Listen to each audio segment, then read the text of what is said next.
Before there was light, there was silence.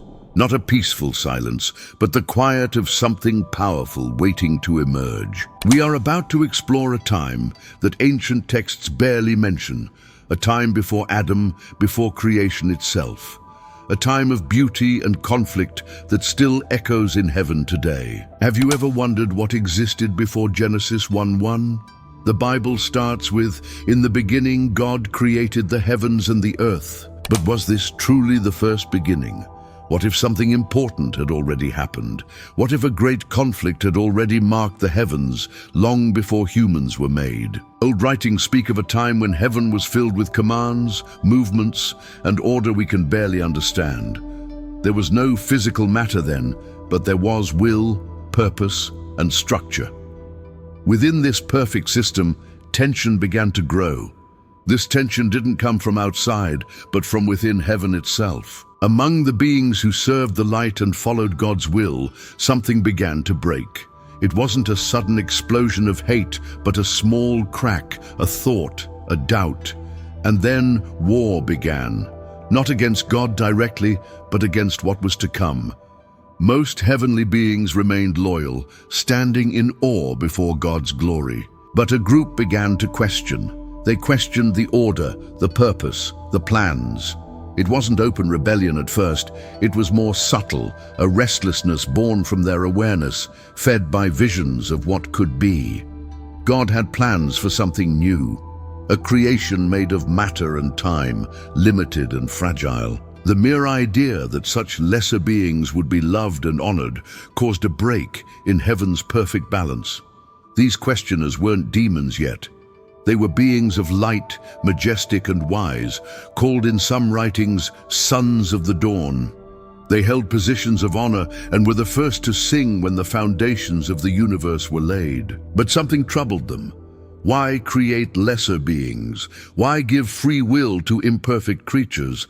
Why would this new world get so much attention while they, the ancient ones, remained hidden in the invisible realm?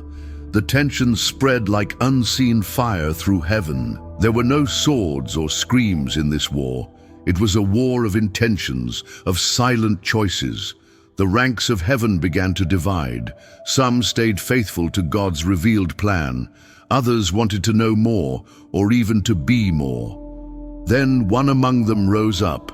His glory was so bright that few could look at him directly. His voice echoed like thunder wrapped in melody when he spoke. He didn't call for destruction, but for freedom. Freedom to create in his own way. This leader wasn't rejected immediately. Many listened to him with respect. He spoke of a new path, a kingdom based on understanding rather than blind obedience. His speeches seemed fair, and his logic hard to argue with. For a brief moment, heaven fell completely silent, waiting for an answer from God's throne. But the answer didn't come in words. It came as separation. This was the first act of division in God's eternal kingdom, and what happened next changed everything forever. At first, the separation was subtle. There were no immediate expulsions or public announcements, but something was broken. Heaven's harmony, which until then had been like one perfect melody, began to sound off-key. Those who followed the bright being didn't see themselves as rebels, but as pioneers, finding a new truth. They believed they were improving creation, not challenging the Creator. But in seeking spiritual independence, they unknowingly cut the connection that joined them to the source of all life. Among the faithful angels, there was great sadness. Those who continued obeying God wept silently. They knew this wasn't just a difference of opinion. It was a cosmic shift. The very fabric of heaven was tearing. When God finally pronounced judgment, the division became permanent. Those who chose the other path weren't called enemies, but the fallen. Not because they were thrown down, but because they lowered themselves. In that moment, something mysterious happened. A veil was placed over heaven. Part of reality was sealed, as if hidden until the right time. Scripture only hints at this, speaking of things hidden since the foundation of the world. This lost era, this silent war, was covered not by accident but by God's decision. Humans, when created, inherited not only the breath of life, but also the weight of a conflict that had already begun. It was in this context that Genesis 1:1 appeared. The creation of the physical world wasn't the absolute beginning of everything. It was the beginning after a great split had occurred. The Spirit of God hovered over the waters. But what waters? Why was there darkness over the deep? Few ask these questions. Few realize that the initial chaos wasn't just formlessness, but the result of a spiritual break that came before everything else. Our world was born amid the echoes of a forgotten war, and the true battle was far from over. With Earth's creation, a new phase of God's eternal plan began.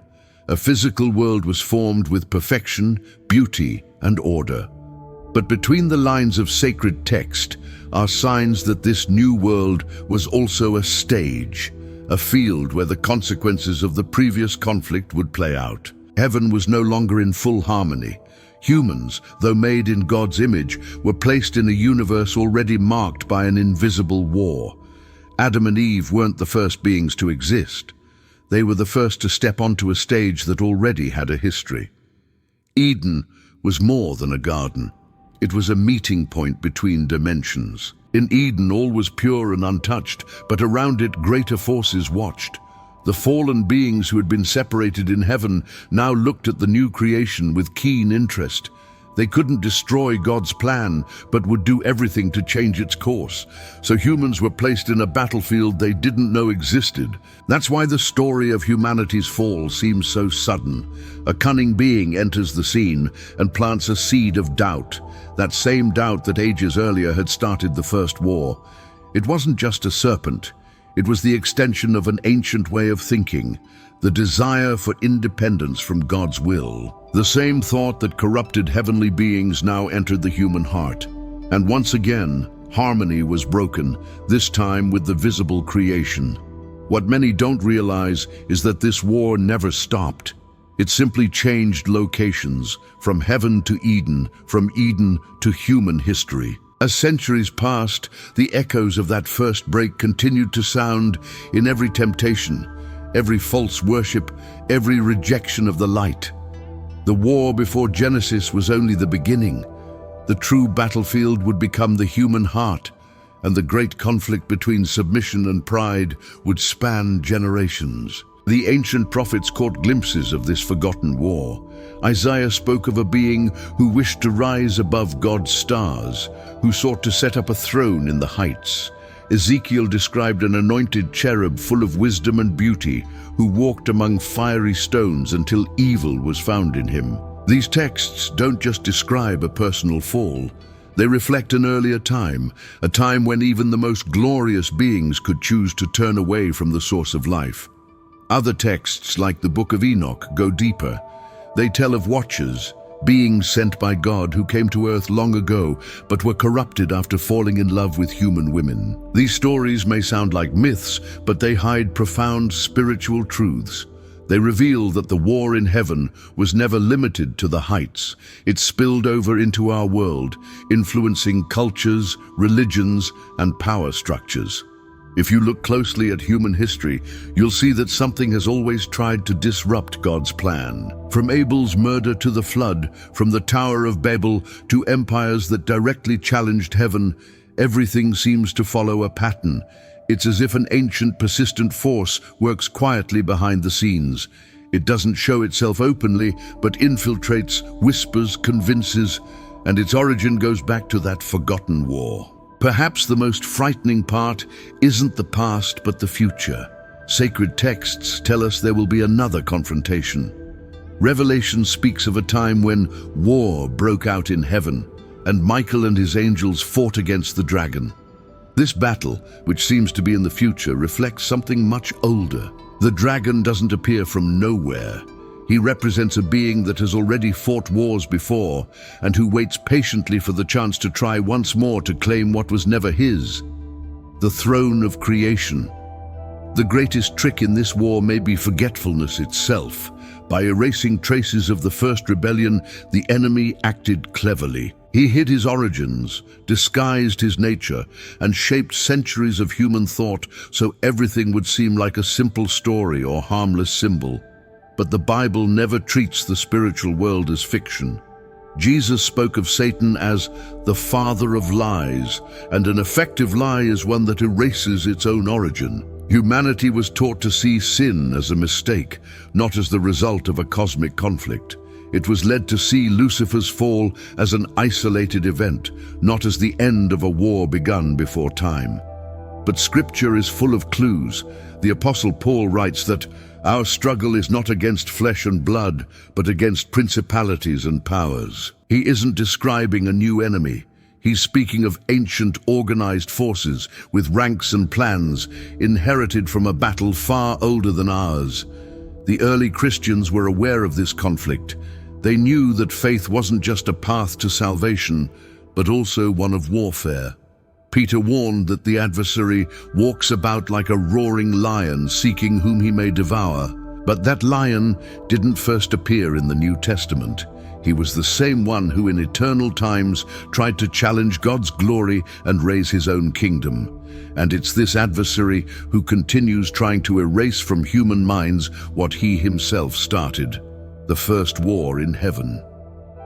Throughout the ages, voices have tried to restore this spiritual memory. Some scholars and thinkers have dared to say that Genesis is a restart, not the beginning, that Earth was created over something that had already been ruined, that the phrase, "the earth was formless and void," could mean in ancient Hebrew that it became chaotic after being inhabited. But this view has always been troubling. After all, if there was a war before, what was truly lost? And even more importantly, who lost it? Few dare to state it openly, but some scholars suggest that the fall described in Genesis 3 was actually a continuation of something much greater, that the serpent's act in Eden was part of an ancient plan begun even before our visible world was made. A plan that didn't start with tempting Eve, but with overturning divine order in heaven. The serpent wasn't a new character. It was the echo of a spirit that had already rebelled and now found a new field to work in. This theory is supported even in Jesus' words when he says, "I saw Satan fall like lightning from heaven." He points to an event before his human birth, an event he witnessed before humans were created. And if Christ is the eternal Word, then his words aren't just figures of speech, they are eyewitness accounts. He saw the fall, he witnessed the break. This completely changes how we read history. The war before Genesis isn't a made-up story. It's a key part of the spiritual narrative. Creation itself seems to bear the scars of this war. Why was there darkness before light? Why does earth emerge covered by a deep? Why the separation between upper and lower waters? Each of these can be seen as the rebuilding of a wounded world, a world where something was defeated but not completely destroyed. God created the heavens and the earth, yes, but not necessarily from nothing. There are signs that he restored, redesigned, renewed what had been stained. And that stain is the memory of rebellion, the mark of a war that wasn't erased, but merely buried under layers of theological silence. It lives in the echoes of ancient texts, in prophetic visions, in apocalyptic symbols. It lives in every spiritual battle fought on earth, because what began in the heights will one day return to the heights, but this time it won't be hidden. The final conflict will be visible, audible, impossible to ignore. And those still blind to what happened before Genesis may not survive what comes after Revelation. What really happened before the beginning? The answer is scattered like pieces throughout Scripture. In Revelation, we meet a dragon with power over earth. In Job, we see sons of God watching creation with joy. In Ezekiel, a cherub of extreme beauty is cast out for pride. In Isaiah, a morning star falls for wanting to be like God. None of these events fit into Earth's timeline. They belong to a history before ours, a spiritual era that came before matter existed. That era was a time of glory, yes, but also of growing tension. a time when heaven was full of order, beauty, and music, but also a stage for eternal decisions. In that era, glorious beings chose between humility and ambition. Many fell, not because they were evil, but because they desired something that was never theirs, the throne. God's throne wasn't empty, but pride made them believe they could take what was never given to them. And then there was war in heaven. That war hasn't ended. Revelation itself shows it will reach its peak in a final battle between Michael and the dragon. But the origin of everything lies far back, before Genesis, when creation wasn't yet visible and time hadn't yet begun. God, knowing all things, didn't destroy the rebels immediately. He allowed history to unfold so that justice might be revealed, love might be tested, and redemption might shine brighter than rebellion. The plan wasn't stopped by the war, it took on a new purpose. That's why understanding this forgotten era changes everything. We aren't merely creatures in a fallen world, we are the result of a much older story. We are the current chapter of a narrative that began in the heights with eternal choices. Now, in these last days, every living soul is being called not just to believe, but to take a stand. Because the war hasn't ended, and what many have forgotten, heaven remembers. Earth isn't just a random dot in space. It's the final stage of a conflict that began long before it existed. Every generation, every civilization, every soul, they're all part of a story that goes beyond time. When we look at chaos, evil, and injustice in the world, we aren't just seeing human failings. We are witnessing reflections of an ancient spiritual war echoing from the first choice ever made between submission and pride. The Bible never hid this truth. It revealed it in symbols, visions, and messages for those willing to hear. The lines between visible and invisible are thin. Eden wasn't just a garden, it was a boundary.